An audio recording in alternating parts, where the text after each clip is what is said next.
एक समय की बात है जब प्रभु श्री राम के साथ माता सीता वनवास के दिनों में पंचवटी में निवास कर रही थीं। माता सीता की पवित्रता, करुणा और धैर्य की चर्चा तीनों लोकों में होने लगी थी। देवता भी उनके तेज और मर्यादा से प्रभावित थे।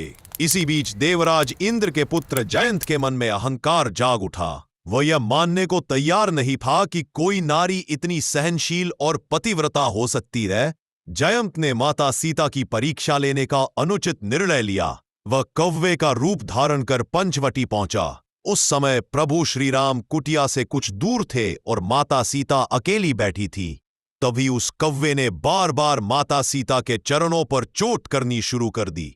पहले तो माता ने उसे भगाने का प्रयास किया, पर वह बार बार लौट आता और उनके पवित्र चरणों को घायल करता रहा। माता सीता को अत्यंत पीड़ा हुई, फिर भी उन्होंने न क्रोध किया न शाप दिया।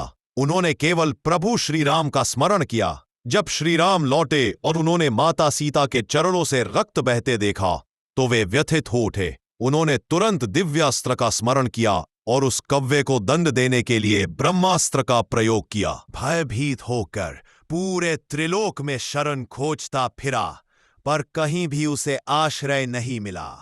अंततः वह प्रभु श्री राम के चरणों में गिर पड़ा और अपने अपराध को स्वीकार किया।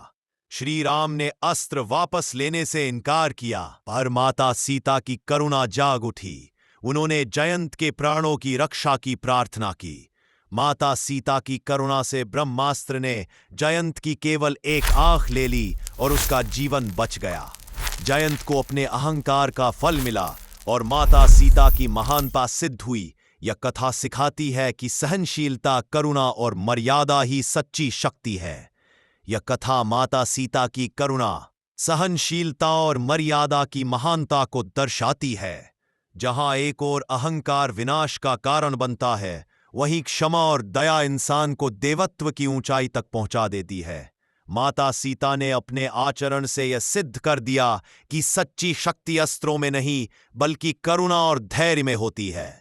अगर यह पौराणिक कथा आपको अच्छी लगी हो और आपके मन को छू गई हो तो कृपया लाइक करें, सब्सक्राइब करें, फॉलो करें और अपने विचार कमेंट में जरूर लिखें। धन्यवाद। जय श्री राम।